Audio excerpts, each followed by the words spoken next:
जय हिंद साथी, नमस्कार। मैं सूरज कश्यप आप सभी का आपके अपने में स्वागत करता हूं। जैसा कि आप जानते हैं कि मेरा पहला अध्याय हो गया है संज्ञा। आज हम आपको बताएंगे सर्वनाम किसे कहते हैं, कि संज्ञा के रिलेटेड सर्वनाम को पढ़ते हैं। तो आप लोग अध्याय लिख लीजिए। अध्याय 2 सर्वनाम। अध्याय 2 सर्वनाम। सर्वनाम का क्या होता है? सर्वनाम दो शब्दों से मिलकर बनता है। कौन कौन दो शब्द? सर्व प्लस नाम। सर्व मतलब क्या होता है? सबका। इसका मतलब है किसी का नाम, किसी का नाम, किसी का नाम। तो इन दोनों का अर्थ मिलाकर होता है, आप सबने सर्वनाम। सर्व मतलब होता है सबका, नाम मतलब होता है किसी का नाम। तो इसका अर्थ होता है किसी का नाम, मतलब सबका नाम। मतलब आप लिख सकते हैं किसी का नाम या सबका नाम। किसी का नाम नहीं, सबका नाम आप लिखिए, ये आसान है। सबका नाम, सबका, सबका नाम होता है, सर्वनाम होता है। तो आप अध्याय 2 सर्वनाम, इसे आप भेद समझे संधि विच्छेद की। जैसे सर्व प्लस नाम, तो सर्व मतलब होता है सबका, नाम मतलब होता है किसी का। तो दोनों का अर्थ होता है मतलब सबका नाम। तो आप लोग ये समझिए सर्वनाम। अब इसकी परिभाषा क्या होती है? परिभाषा आप लोग यहाँ पर लिखो। परिभाषा,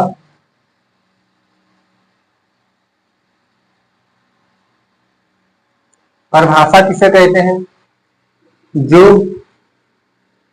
संज्ञा के स्थान पर, संज्ञा के स्थान पर, स्थान पर प्रयुक्त होकर, प्रयुक्त होकर संज्ञा के, संज्ञा की पुनरावृत्ति को रोकते हैं। पुनरावृत्ति को रोकते हैं, रोकते हैं, रोकते हैं, सर्वनाम कहते हैं। सर्वनाम कहते हैं। तो आप लोगों ने परिभाषा हमने दिया, संज्ञा के स्थान पर प्रयुक्त होकर संज्ञा के पुनरावृत्ति को रोकते हैं, उन्हें सर्वनाम कहते हैं। आप लोगों को परिभाषा होकर इसका उदाहरण आपको देते हैं, इससे और आपको क्लियरिटी हो जाएगी। जैसे सबसे बड़ा नाम है, सबसे बड़ा नाम किसका है हिंदी साहित्य में? सच्चिदानंद।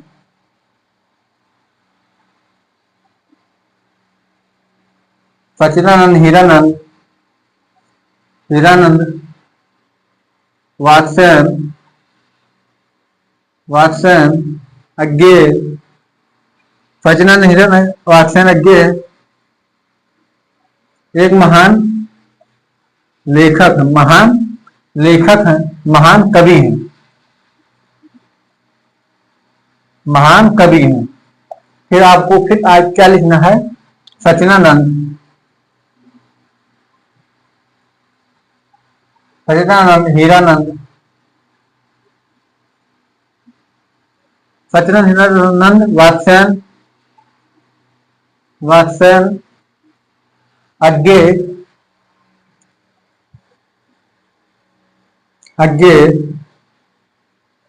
एक अच्छे साहित्य भी हैं, एक अच्छे साहित्य भी हैं, साहित्य हैं, साहित्य है।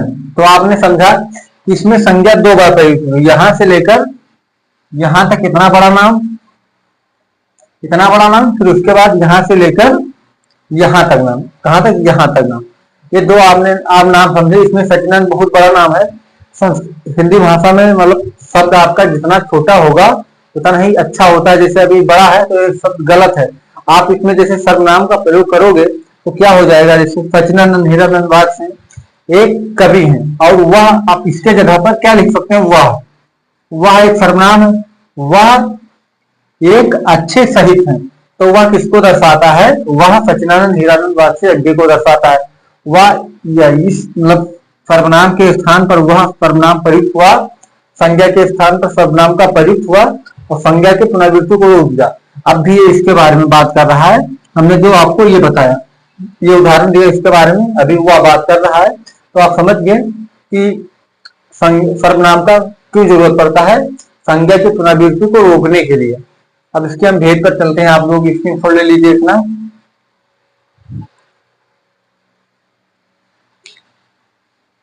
आप लोगों को अच्छा दिख रहा होगा।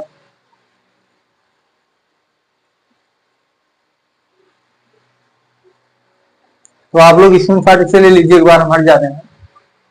अब इसके आगे चलते हैं, इसकी परिभाषा होगी, इसके भेद पर चलते हैं।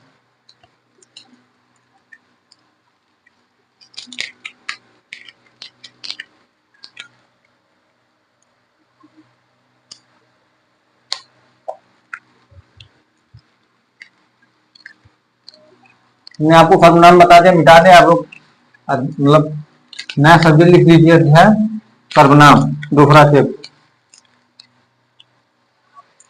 सर्वनाम मतलब इसके भेद कितने होते हैं? भेद 6 होते हैं। सर्वनाम के भेद यहाँ पे लीजिए, सर्वनाम के भेद 6 होते हैं। 6 कौन कौन सर्वनाम के भेद होते हैं आपको पहले पर लिखना है। निश्चित पुरुषवाचक सर्वनाम, पुरुषवाचक सर्वनाम, पुरुषवाचक सर्वनाम होता है। दूसरे नंबर पर होता है निश्चयवाचक सर्वनाम, निश्चयवाचक सर्वनाम, निश्चयवाचक निश्चयवाचक सर्वनाम। तीसरे नंबर पर होता है अनिश्चयवाचक सर्वनाम, अनिश्चयवाचक सर्वनाम। चौथे नंबर पर होता है संबंधवाचक सर्वनाम, संबंधवाचक सर्वनाम। पांचवें नंबर पर होता है निजवाचक सर्वनाम, निजवाचक सर्वनाम। छठे नंबर पर होता है हमारा प्रश्नवाचक सर्वनाम। छठे नंबर पर क्या होता है? प्रश्नवाचक सर्वनाम, प्रश्नवाचक सर्वनाम। अगर आपसे एग्जाम में पूछा जाए सिर्फ केवल सर्वनाम के कितने भेद होते हैं, तो आपको 6 बताना है। कौन कौन? हमने आपको बताया पुरुषवाचक सर्वनाम, निश्चयवाचक सर्वनाम, अनिश्चयवाचक सर्वनाम, संबंधवाचक, निजवाचक, प्रश्नवाचक। ये आपको 6 बताना है। उसके बाद पुरुषवाचक सर्वनाम के 3 भेद होते हैं। कौन कौन? पहले नंबर पर होता है उत्तम पुरुषवाचक, उत्तम पुरुषवाचक, पुरुषवाचक। दूसरे नंबर पर होता है मध्यम पुरुषवाचक, मध्यम पुरुषवाचक। तीसरे नंबर पर होता है अन्य पुरुषवाचक, अन्य पुरुषवाचक, अन्य पुरुषवाचक। इसके एक एक भेद होते हैं और पुरुषवाचक के 3 भेद होते हैं। कौन कौन? उत्तम, मध्यम, अन्य पुरुषवाचक, ये 3 भेद होते हैं। प्लस अगर आपसे सर्वनाम कुल सर्वनाम पूछे तो 11 सर्वनाम होते हैं। कौन कौन 11 सर्वनाम होते हैं हम आपको पहले बताते हैं। निश्चय उत्तम पुरुषवाचक में मैं हम होता है, मैं हम, प्लस अभी आप लोग ये लिखिए तब इसको बता दें। निश्चयवाचक सर्वनाम में क्या क्या होते हैं? निजवाचक सर्वनाम स्वयं, स्वयं होता है। अनिश्चय निश्चयवाचक में होता है यह वह, यह वह। अनिश्चयवाचक में कोई कुछ होता है, कोई कुछ। संबंधवाचक में होता है जो सो, जो सो। निजवाचक में होता है, निजवाचक में होता है स्वयं, स्वयं। प्रश्नवाचक में हम आपको बताएं यहाँ पे, प्रश्नवाचक वाचक में होता है कौन क्या, कौन क्या होता है। तो आपको ये याद रखना है। कितने हो गए? 2 2 4 2 6 2 8 1 9। और पुरुषवाचक में होता है मैं तू, इसमें आपको लिखना है मैं तू, मैं तू। 11 हो गए कुल सर्वनाम 11।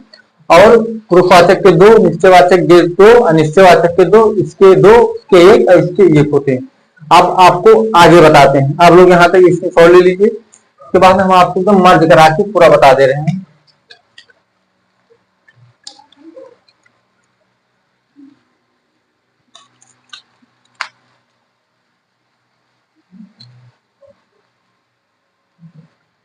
आप लोग एक लाइन बनाकर लिख लीजिए यहाँ पे। पहले नंबर पर कौन हमने आपको बताया? पुरुषवाचक,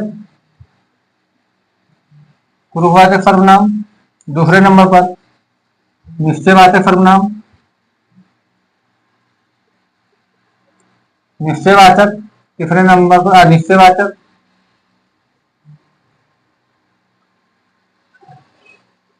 अनिश्चयवाचक।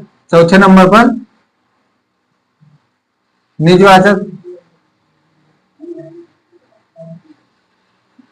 पांचवें नंबर पर संबंधवाचक,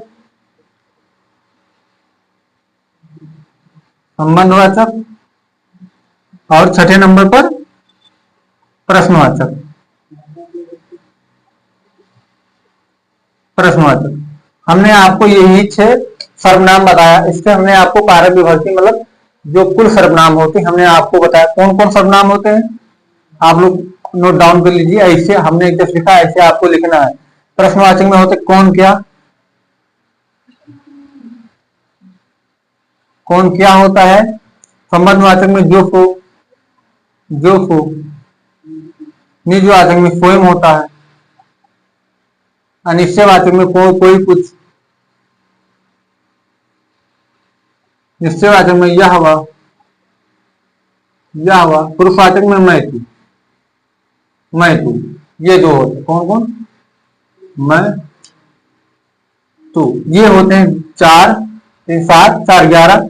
ये सर्वनाम टोटल। अब जो कुल सर्वनाम पूछे तो 11 सर्वनाम होते हैं। केवल सर्वनाम पूछे तो 6 भेद होते हैं। उसके बाद पुरुषवाचक सर्वनाम के 3 भेद होते हैं। 3 भेद होते हैं। आपको तीनों लिख लेना है एकदम नोट डाउन। तीनों तीन तीन कौन होते हैं? 3 उत्तम पुरुषवाचक, उत्तम पुरुषवाचक, मध्यम पुरुषवाचक, मध्यम पुरुषवाचक, अन्य पुरुषवाचक,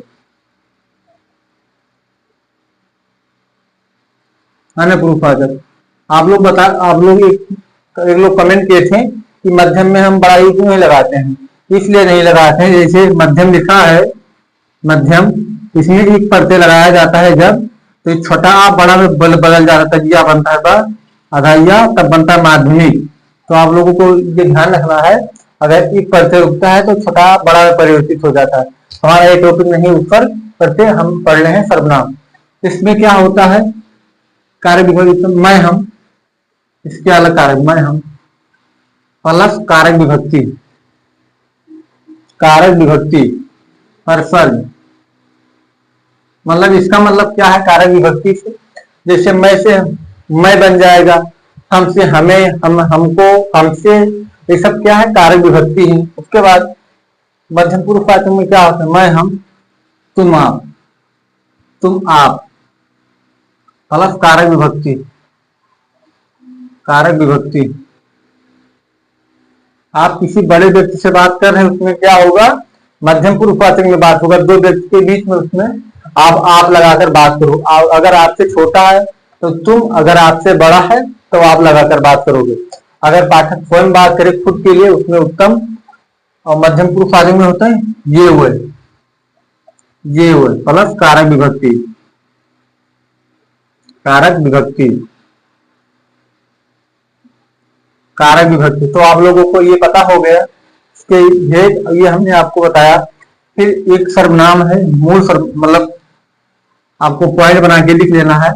पॉइंट में क्या मतलब दो सर्वनाम डॉक्टर दिनसित ने बताया, डॉक्टर दिनसित,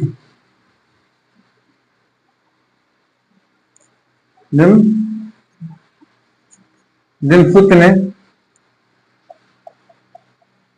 संयुक्त सर्वनाम बताया। कौन सा?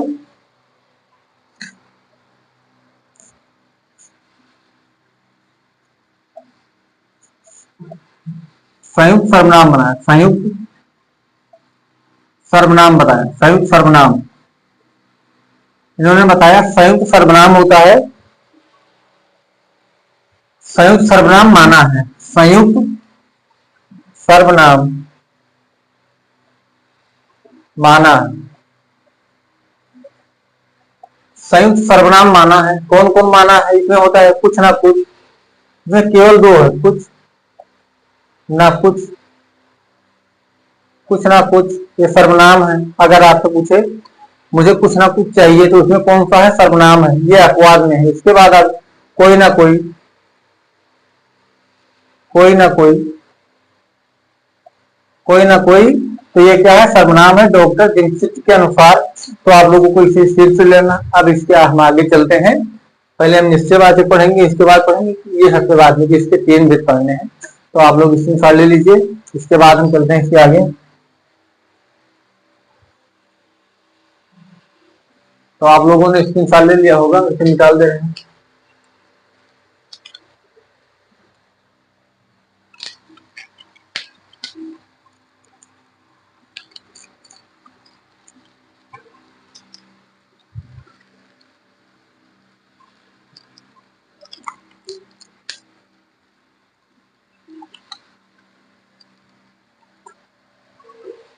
आप लोगों को पहले हेडिंग डाल लेना। सबसे नंबर 1 पर सर्वनाम, निश्चयवाचक सर्वनाम,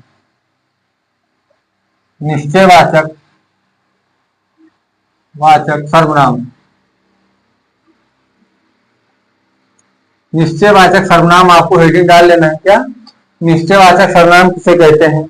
निश्चयवाचक सर्वनाम में आपको बताया था, इसमें जो मतलब सर्वनाम होते हैं, यह वह होते हैं, यह वह होते हैं, यह वह होते हैं। इसकी परिभाषा क्या है? वह सर्वनाम जो किसी निश्चित वस्तु का बोध कराती हो,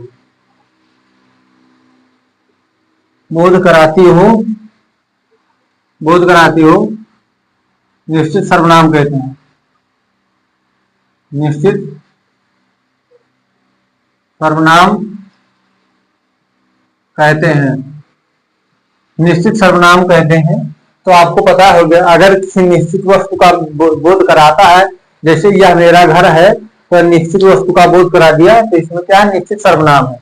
इसमें आप देखते हैं यह हुआ, यह वह, यह होता है पास के लिए, जैसे यह मेरा घर है, यह मेरी गाड़ी है, तो पास के लिए। और वह होता है दूर के लिए, पास के लिए, दूर के लिए। तो आप लोगों को ये दोनों मतलब पास में हम निकाल दे रहे हैं, आपको मतलब पता हो जाना चाहिए कि यह होता है पास के लिए, वह होता है दूर के लिए। इसके परिभाषा हम आपको देते हैं, जैसे मतलब उदाहरण, जैसे यह मेरा घर है, यह मेरा घर है, तो आप इसमें बताइए, यह सर्वनाम है निश्चितवाचक, मेरा भी सर्वनाम है, और घर क्या है? जातिवाचक संज्ञा है, जातिवाचक। तो सर्वनाम का पुरुष सर्वनाम हो सकता है। हमने मतलब यह मेरा घर है, अभी हम आपको बता रहे हैं, पहले आप लोग परिभाषा देखिए। जैसे यह मेरा घर है, यह मेरा घर है, तो एक निश्चित वस्तु का मतलब स्थान का बोध हो गया, यह मेरा घर है। इस आप लोग समझ गए होंगे उदाहरण। फिर इसके बाद दूसरे पर, वह मेरी साइकिल है,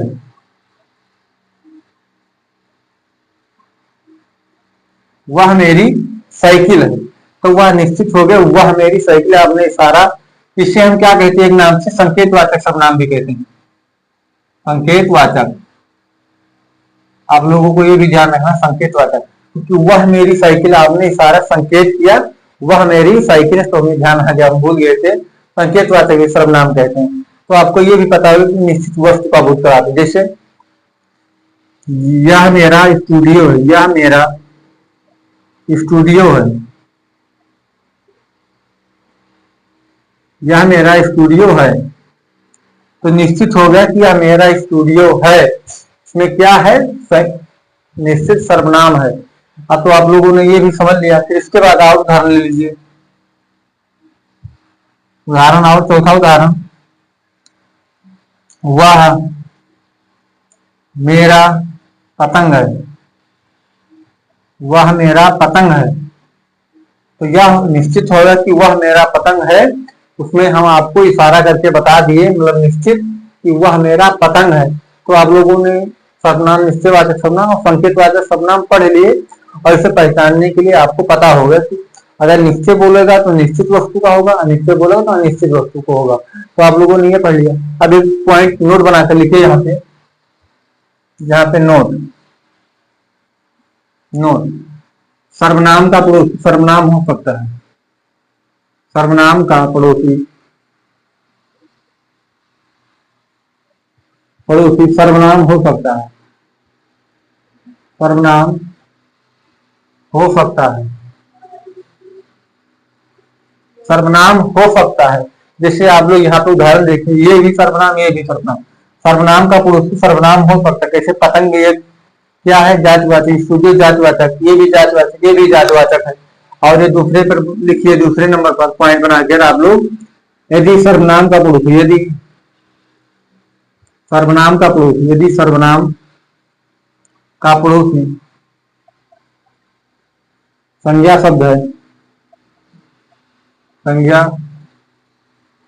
शब्द है, तो सार्वनामिक विशेषण होता है। सार्वनामिक विशेषण होता है। विशेषण क्या होता है? सार्वनामिक विशेषण होता है। जैसे हमने आपको उदाहरण दे, किसी यह मेरा पतंग है, तो आप उसे पलट दीजिए, जैसे वह एक सर्वनाम है।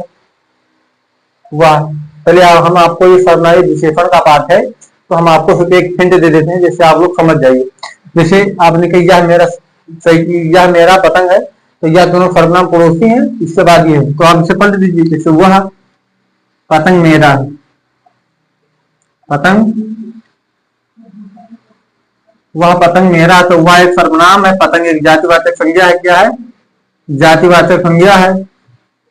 इधर सर्वनाम, ये भी सर्वनाम, सर्वनाम का पड़ोसी संज्ञा शब्द है, उसमें क्या हो गया? सर्वनाम विशेषण हो गया। तो आप लोगों को ये ध्यान रखना है। आप लोगों को निश्चयवाचक सर्वनाम पता हो गया होगा। अब हम अपने दूसरे पर चलते हैं, अनिश्चयवाचक सर्वनाम पे। तो आप लोग इसे स्क्रीनशॉट एक बार ले लीजिए।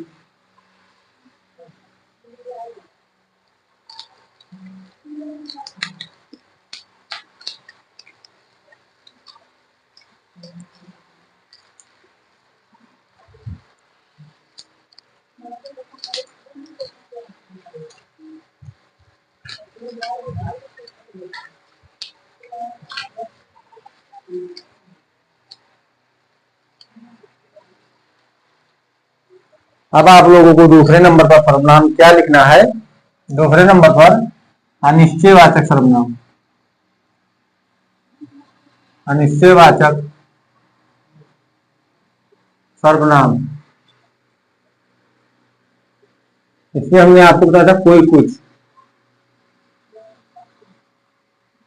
कोई कुछ, कोई कुछ हमने आपको बताया। इसकी परिभाषा क्या होता है? आप लोग परिभाषा बताइए।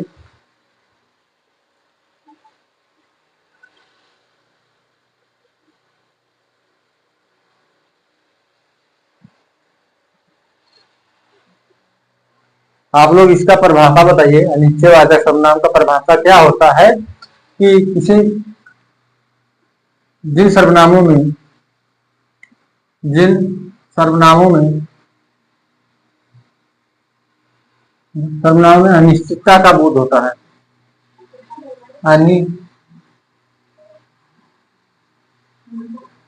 अनिश्चितता का बोध होता है, बोध होता है, क्या कहते हैं? अनिश्चयवाचक सर्वनाम। क्या? अनिश्चयवाचक सर्वनाम, अनिश्चयवाचक सर्वनाम। आप लोग समझे? इसी परिभाषा आप लोगों ने समझा। और इसमें जो कोई कुछ है, कोई कुछ, कोई होता है प्राणी के लिए सजीव, प्राणी सजीव के लिए, सजीव के लिए, और कुछ होता है निर्जीव के लिए, निर्जीव के लिए। क्या होता है? निर्जीव वस्तु के लिए, निर्जीव वस्तु के लिए।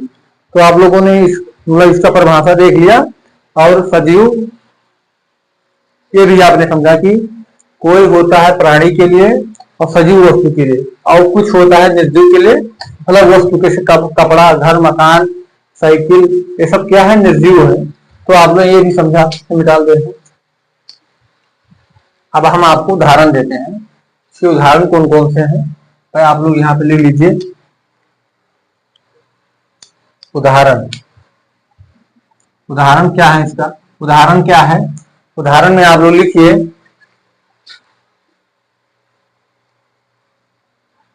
कोई आ रहा है, कोई आ रहा है, कोई आ रहा है।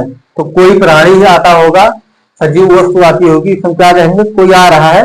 निश्चित नहीं बोध हुआ कोई मानव आ रहा है कि कोई गाय आ रही है कि कोई मतलब जानवर आ रहा है, पता नहीं है कौन आ रहा है। किसी कोई बंदर आ रहा है तो पता नहीं है, कोई आ रहा है मतलब कोई आ रहा है, कोई देख की वस्तु मतलब कुछ भी आ रहा है, पता नहीं चलता है, अनिश्चितता का बोध होता है, हम क्या कहेंगे, अनिश्चयवाचक सर्वनाम कहेंगे। फिर दूसरे नंबर पर दूध में कुछ गिर गया, दूध में कुछ गिर गया, कुछ गिर गया,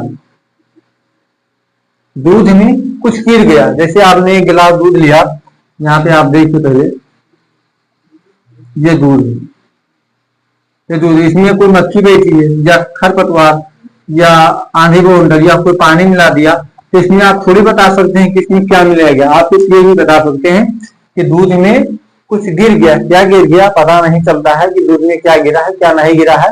उन्हें हम क्या कहेंगे, अनिश्चयवाचक सर्वनाम कहेंगे, जिसमें पता नहीं चलता है क्या गिर गया। तो आप लोगों ने समझा कैसे, गेट पर कोई खड़ा है, जैसे आप लोग उदाहरण खुद सोचिए बताने के लिए। जैसे गेट पर कोई खड़ा है, गेट पर कोई खड़ा है, गेट पर कोई, गेट पर कोई खड़ा है, कौन खड़ा है गेट पर, पता नहीं चलता है कि गेट पर कौन खड़ा है। इसमें सर्वनाम, ये सर्वनाम है, ये सर्वनाम है, ये सर्वनाम है, ये नहीं पता चलता है कि गेट पर कौन खड़ा है। आप लोग समझ गए। चौथे नंबर उदाहरण,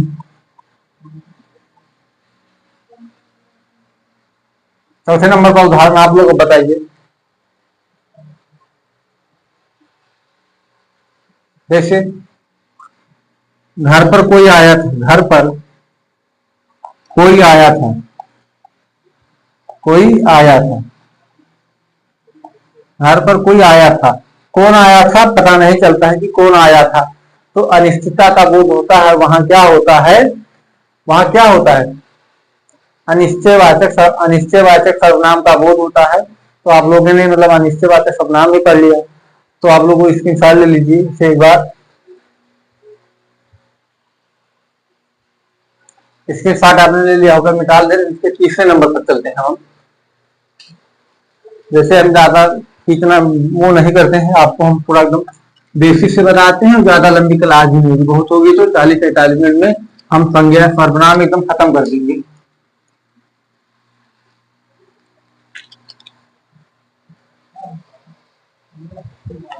फिर आप लोग उदाहरण लिखिए तीसरे नंबर पर। तीसरे नंबर पर क्या है, निजवाचक सर्वनाम, निजवाचक सर्वनाम। सबमिशन में आपको बताया था स्वयं, स्वतः,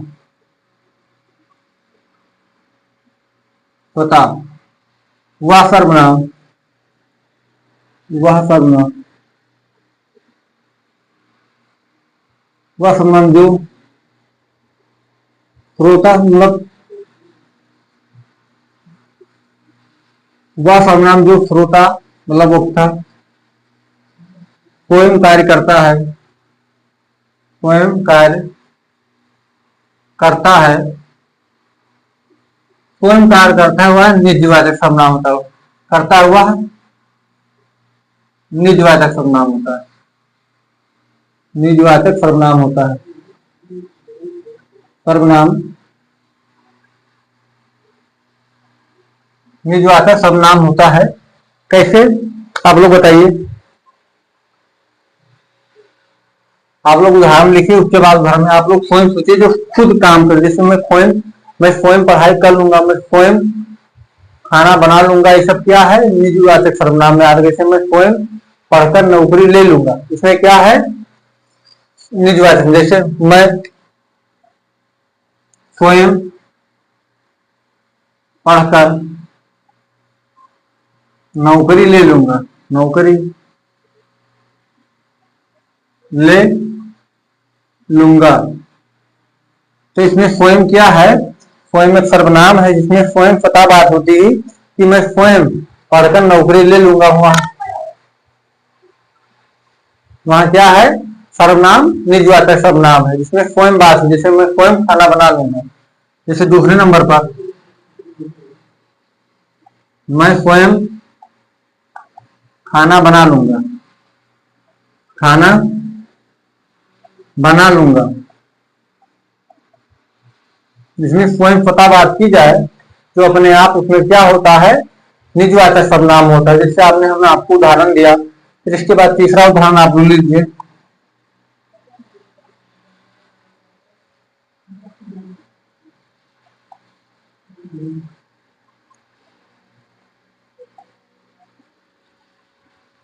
हम हम स्वतः ही अपना कपड़ा धो लेंगे, अपना कपड़ा धो लेंगे, कपड़ा धो लेंगे। इसमें आप लोग देखे होंगे कि लेंगे, लूंगा, लूंगे, ये सब आता है। तो इसमें क्या होता है, निजवाचक सर्वनाम में। आप लोग को हमने उदाहरण दिया, 3 उदाहरण। तो आपको ये समझना है कि निजवाचक सर्वनाम में जिसमें स्वयं स्वतः बात की जाए उसमें क्या होता है, निजवाचक सर्वनाम होता है। जैसे मैं स्वयं खाना बना लूंगा, मैं स्वयं स्कूल चला जाऊंगा, मैं स्वयं घर काम कर लूंगा, ये सब क्या है, निजवाचक सर्वनाम है। आप लोग समझ के इसकी मिसाल लीजिए। तो हम चौथे नियम पर अपने चलते हैं। चौथा हमारा क्या है, चौथे नंबर पर हम चलते हैं। आप लोग मिसाल ले लीजिए इसे।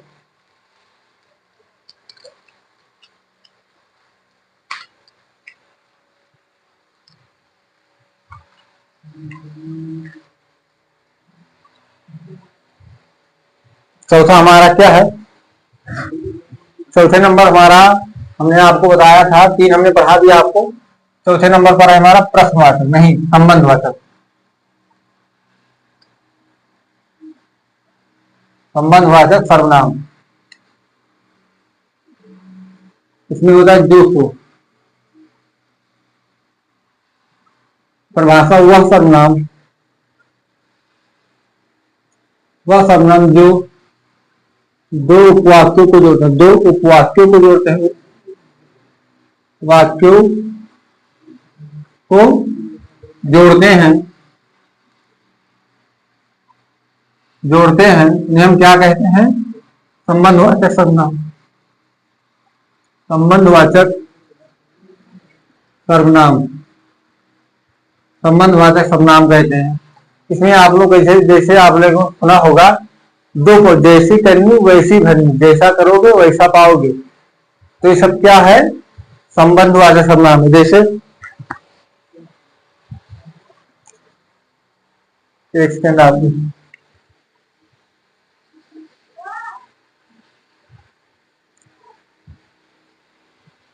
तो आप लोग हमने आपको क्या बताया, जैसी करनी, इसकी परिभाषा क्या है, दो उपवाक्यों को जोड़ता है। जैसे जैसी करनी, जैसी करनी, जैसी करनी वैसी भरनी, वैसी भरनी। तो इसमें क्या है, जैसे जैसी करनी, तो ये उपवाक्य होगा, एक उपवाक्य, एक उपवाक्य, ये वैसी भरनी दूसरा उपवाक्य। ये दो उपवाक्यों को जोड़ता है, उन्हें हम क्या कहते हैं, वैसी जैसी। ये संबंधवाचक सर्वनाम जो दो उपवाक्यों को एक अलग अलग उपवाक्य को जोड़ते हैं, उन्हें हम क्या कहते हैं, संबंधवाचक सर्वनाम कहते हैं। तो आप लोग समझें कि जैसी करनी वैसी भरनी। इसके बाद दूसरा उदाहरण आप लीजिए, जिसकी लाठी उसकी भैंस, जिसकी लाठी, जिसकी लाठी उसकी भैंस, उसकी भैंस, जिसकी लाठी उसकी भैंस। इसमें क्या है, जो और सो। हमने आपको बताया जो सो से कार्य विभक्ति चिन्ह होता है। इसका जो से जो सो से बन सकता है, कार्य विभक्ति बनता है, वो सर्वनाम ही होता है। तो आप लोग ने जिसकी लाठी उसकी भैंस, दो उपवाक्यों को जोड़ता है। जैसे तीसरे नंबर पर, जैसा करोगे वैसा भरोगे, जैसा करोगे करोगे वैसा भरोगे, वैसा भरोगे। तो आप लोग बताएं, यहां तक आप लोगों को समझ में आया कि नहीं? जो बोया है सो काटोगे। चौथा उदाहरण, जो बोया है, जो बोया है सो काटोगे, सो काटोगे, को काटोगे। तो आप लोगों को ये एकदम क्लियर हो गया होगा कि संबंधवाचक सर्वनाम किसे कहते हैं। संबंधवाचक सर्वनाम जो दो उपवाक्यों को आपस में जोड़ते हैं उन्हें हम संबंधवाचक सर्वनाम कहते हैं। जैसे आप लोगों ने, हमने उदाहरण दिया संबंधवाचक सर्वनाम का परिभाषा आप लोग देखिए कि संबंधवाचक सर्वनाम में जो को होता है वह सर्वनाम जो दो उपवाक्यों को आपस में जोड़ते हैं उन्हें हम संबंधवाचक सर्वनाम कहते हैं। जैसे जैसी करनी वैसी भरनी, जैसी करनी एक उपवाक्य हो गया, वैसी भरनी दूसरा उपवाक्य होगा, दोनों को जोड़ जैसी से जो को सर्वनाम। जैसे जैसा करोगे वैसा भरोगे, क्या सर्वनाम है। जैसे जिसकी लाठी उसकी भैंस, आप स्वयं बना सकते हैं कि बहुत सारे उपवाक्य। हमने आपको चार उदाहरण दे दिया समझाने के लिए, आप स्वयं पेपर दोगे तो मतलब अलग अलग से आएंगे, तो आप लोगों को पता होगा तो आप लोग तुरंत टिक कर देंगे सही।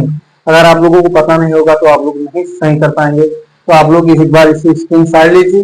हम ज्यादा समय आप लोगों का नहीं लेते हैं, मतलब 40-45 मिनट में सर्वनाम खत्म हो जाएगा। उसके बाद हम मतलब समझाएंगे आपको पूरा छोटा छोटा, मतलब क्या बोले, उदाहरण आपको कम देंगे। जैसे यूपीएसआई का पेपर नवंबर या दिसंबर में होने वाला है, इसलिए हम हिंदी पढ़ा रहे हैं। 1 महीने में हिंदी कंप्लीट हो जाएगी, एक सब्जेक्ट एक दिन। तो आप लोग इसे मतलब हम थोड़ा थोड़ा उदाहरण देते हैं जिससे जैसे आप लोगों को दिक्कत ना हो। तो आप लोग एक बार इसे स्क्रीनशॉट ले लें, निकाल दे रहे हैं। इसके बाद हम चलते हैं प्रश्नवाचक सर्वनाम।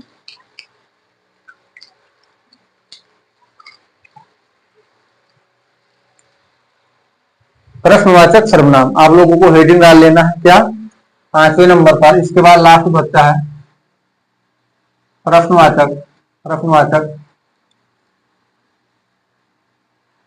प्रश्नवाचक सर्वनाम, प्रश्नवाचक सर्वनाम। इसमें आपको बता सकते कौन क्या, कौन क्या, ये क्या है, सर्वनाम है, कुल सर्वनाम में से है। ये सर्वनाम, ये सम। अगर हमने आपको बताया अगर एग्जाम में कुल सर्वनाम पूछा जाए तो आपको 11 लगाना है। अगर इस तरह पूछा जाए यह में कौन सा सर्वनाम है तो आप लोगों को ये जरूर पता होना, यह निश्चयवाचक सर्वनाम है। जैसे पूछा जाए जो सो में कौन सा सर्वनाम है, जो सो में कौन सा सर्वनाम, तो आपको संबंधवाचक बताना है। जैसे कुछ, कुछ में कौन सा सर्वनाम है तो आपको अनिश्चयवाचक बताना है। ये आपको जरूर पता होना चाहिए। तो प्रश्नवाचक सर्वनाम में कौन क्या होता है, जिन सर्वनामों में, परिभाषा लिखिए इसकी, जिन सर्वनामों में, जिन सर्वनामों में प्रश्न पूछने का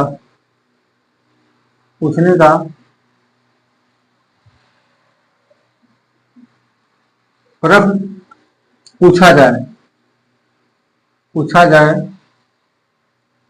जाए तो प्रश्नवाचक सर्वनाम होता है। प्रश्नवाचक सर्वनाम होता है, सर्वनाम प्रश्नवाचक सर्वनाम होता है। इसकी परिभाषा, जैसे आप किसी, तुम कहाँ जा रहे हो, तुम क्या कर रहे हो, ये सब क्या है, प्रश्नवाचक सर्वनाम। जैसे हमने आपको ये बताया, जैसे तुम कौन हो, ये क्या है, सर्वनाम है। तो आप लोग यहाँ पे लिखिए पॉइंट में, तुम कौन हो, तुम कौन हो, कौन हो, तुम कौन हो, ये भी सर्वनाम, ये सर्वनाम। तुम कौन हो, इसमें सब प्रश्न पूछा गया, तुम कौन हो, ये कौन सा सर्वनाम या प्रश्नवाचक सर्वनाम। जैसे तुम यहाँ क्या कर रहे हो, दूसरे नंबर पर तुम यहाँ क्या कर रहे हो, तुम यहाँ क्या कर रहे हो, क्या कर रहे हो, कर रहे हो, तुम यहाँ क्या कर रहे हो, इसमें प्रश्न पूछा गया, क्या तुम यहाँ क्या कर रहे हो, प्रश्न पूछने का जवाब मिला। तो इसलिए आपको ये पता होना चाहिए कि हम, एक सेकंड आप लोग इसे हटा दें, हाँ, अब आप लोगों को हम बता रहे हैं तो तुम यहाँ क्या कर रहे हो, तो इसमें प्रश्न पूछा जाता है, तुम यहाँ तुम कहाँ जा रहे हो, तुम कहाँ जा रहे हो, तुम कहाँ जा रहे हो, तुम कहाँ जा रहे हो, इसमें कहाँ क्या है, कहाँ कहाँ एक प्रश्न पूछने का जवाब मिला कि आप कहाँ जा रहे हो, तुम कहाँ जा रहे हो, तुम क्या कर रहे हो, तुम क्या कर रहे हो, तो ये सब क्या है, प्रश्नवाचक सर्वनाम है। तो ये आपको कि जैसे आप लोग बताइए, जैसे आपको हित में कोई बाहर रह रहा हो, क्या बता दूं, रमन दिल्ली में कहाँ रहता है, रमन दिल्ली में कहाँ रहता है, कहाँ रहता है, कहाँ रहता है। तो इसमें आप क्या है, इसमें आप प्रश्न पूछे कि रमन दिल्ली में कहाँ रहता है, प्रश्न पूछने का जवाब मिला कि रमन दिल्ली में कहाँ रहता है, तो कहाँ रहता है। इसके बाद और उदाहरण से हम आपको देखें,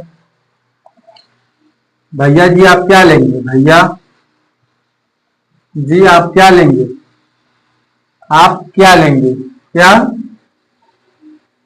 क्या लेंगे, भैया जी आप क्या लेंगे, भैया जी आप क्या लेंगे, इसमें क्या है, प्रश्न पूछने का जवाब, भैया जी आप क्या लेंगे, इसमें प्रश्न पूछा गया है कि आप क्या लेंगे। तो आप लोगों को ये आप इसमें साल ले लीजिए।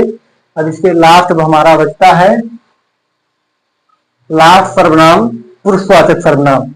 पुरुषवाचक सर्वनाम बचता है, उसके तीन भेद हमने आपको बताया, उत्तम, मध्यम, अन्य। तो आप लोग इसके बाद इसे साल ले लीजिए, आप लोगों ने ले लिया होगा।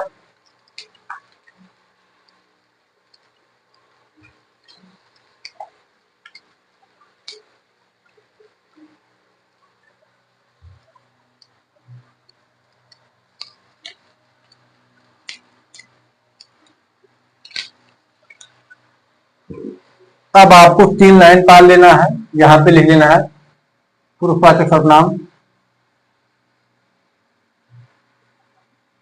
सर्वनाम,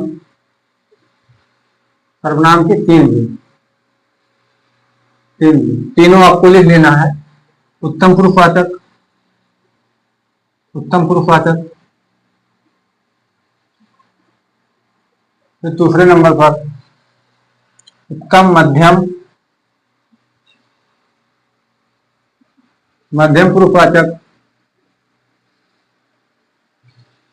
तीसरे नंबर पर अन्य पुरुषवाचक, क्या अन्य पुरुषवाचक।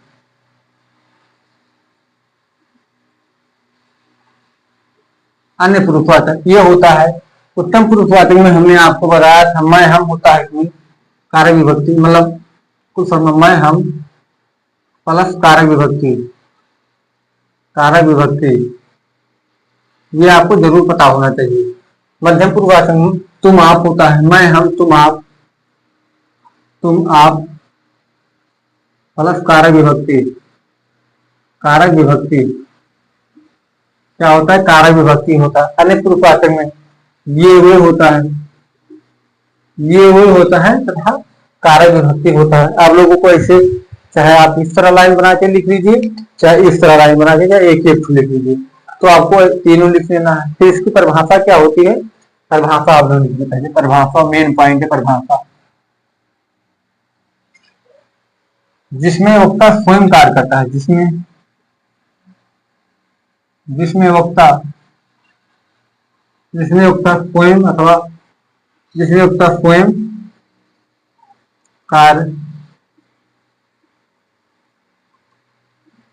करता है, जिसमें वक्ता स्वयं कार्य करता है, उसमें क्या कहते हैं, उत्तम पुरुषवाचक कहते हैं। क्या कहते हैं, जिसमें वक्ता स्वयं कार्य करता है उन्हें हम उत्तम पुरुषवाचक कहते हैं। जिसमें वक्ता स्वयं का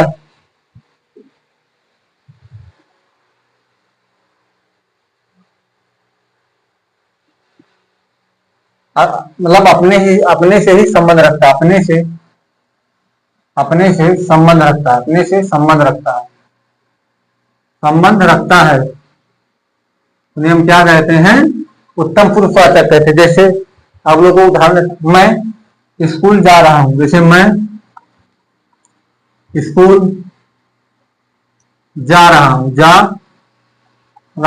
तो आप लोग वहां पर नहीं बताना, इसमें निजवाचक नहीं, निजवाचक में स्वयं पता आता है, इसमें ये क्या सर्वनाम है, क्या सर्वनाम है, मैं उत्तम पुरुषवाचक। जैसे हम स्कूल, हम खाना बना रहे हैं, हम खाना खा रहे हैं, खा रहे हैं, हम खाना खा रहे हैं। इसमें क्या हो गया, हम एक सर्वनाम है उत्तम पुरुषवाचक। तो उत्तम पुरुषवाचक ये सर्वनाम है, आपको ये ध्यान रखना है इसमें निजवाचक सर्वनाम नहीं, इसमें उत्तम पुरुषवाचक सर्वनाम। जैसे हम टहलने जा रहे हैं, टहलने जा रहे हैं, जा रहे हैं, हम टहलने जा रहे हैं। मैं, हमको यह चाहिए, यह हमको यह चाहिए, हमको यह चाहिए। तो हमको क्या है, इसकी कार्य विभक्ति हम, हमने, हमको, हमको ये सब बनता है। तो आपको ये ध्यान रखना है कि उत्तम पुरुषवाचक जिसमें पाठक बोलने वाला, सुनने वाला स्वयं अपने आप बोले, मतलब स्वयं कार्य करे, उसमें क्या कहते हैं, उत्तम पुरुषवाचक। इसके हमने आपको उदाहरण दिया, मैं स्कूल जा रहा हूँ, हम खाना खा रहे हैं, हम टहलने जा रहे हैं, हमको यह चाहिए, हमको यह खिलौना चाहिए, हमको यह खिलौना चाहिए, हमको यह खिलौना चाहिए, खिलौना, हमको यह खिलौना चाहिए। तो आप लोगों को ये भी पता हो गया उत्तम पुरुषवाचक। अब मध्यम पुरुषवाचक में चलते हैं। में सुनने वाला श्रोता, इसकी क्या परिभाषा, सुनने वाला श्रोता, सुनने वाला श्रोता पाठक के लिए, पाठक के लिए आपको बताना है कि पाठक के लिए जिन सर्वनामों का प्रयोग, जिन सर्वनामों को प्रयोग करता है, जिन सर्वनामों का प्रयोग करता है, प्रयोग करता है, प्रयोग करता हूं, मध्यम पुरुषवाचक कहते हैं। इसमें मैं आप मध्यम पुरुषवाचक कहते हैं, मध्यम पुरुषवाचक, मध्यम पुरुषवाचक कहते हैं। तो आप लोगों को ये भी पता हो गया मध्यम, जैसे हमने आपको एक उदाहरण दिया, जैसे इसमें क्या है, तुम, आप, कैसे, आप भी खाना खा लो, आप भी खाना खा लो, आप भी खाना खा लो, आप भी खाना खा लो। इसमें वक्ता स्वयं श्रोता के लिए, मतलब श्रोता स्वयं वक्ता के लिए बोलता है कि आप खाना खा लो। क्या है, आप खाना खा लो। अपने से जब बड़े से बात किया जाता है उसमें आप लगाकर बात किया, जैसे आप खाना खाने से तू भी पढ़ ले, तू भी पढ़ ले, पढ़ ले, तू भी पढ़ ले। तो तू किसके लिए बात है, आपसे छोटे के लिए तू, आप बड़े के लिए तू, नीचे के लिए जैसे आप तू भी पढ़ ले। जैसे आपको सहयोग सहनीय है, आपको, आपको सहयोग सहनीय, सहनीय है। तो हमने आपको उदाहरण दिया, तो आप लोग ये देख सकते हैं कि आप भी खाना खा लो। तो आप क्या है, एक सर्वनाम है, तू भी पढ़ ले। तो तू क्या है, सर्वनाम है, ये भी सर्वनाम, आपको भी एक सर्वनाम है। तो आप लोग समझ गए होंगे कि सर्वनाम उत्तम पुरुषवाचक कैसे कहते हैं, मध्यम पुरुषवाचक। एक सीधी लाइन में परिभाषा में क्या आप उत्तम पुरुषवाचक स्वयं बात की जाए तो उत्तम पुरुषवाचक कहते हैं। मध्यम पुरुषवाचक किसे कहते हैं, जो दो व्यक्तियों के आपस में, दो व्यक्ति आपस में बात करें तो मध्यम पुरुषवाचक। अन्य पुरुषवाचक दो व्यक्ति किसी तीसरे व्यक्ति के बारे में बात करें उन्हें हम क्या कहते हैं, उत्तम पुरुषवाचक। जैसे परिभाषा, जो दो व्यक्ति किसी, हम अपने आप से परिभाषा, दो व्यक्ति किसी तीसरे व्यक्ति के बारे में बात करें, बारे में बात करें, बारे में बात करें, बात करें, तो वहां क्या होता है, अन्य पुरुषवाचक होता है। तो आप लोगों को बताना है अन्य पुरुषवाचक किसे कहते हैं, जो तो इसे डाल देंगे।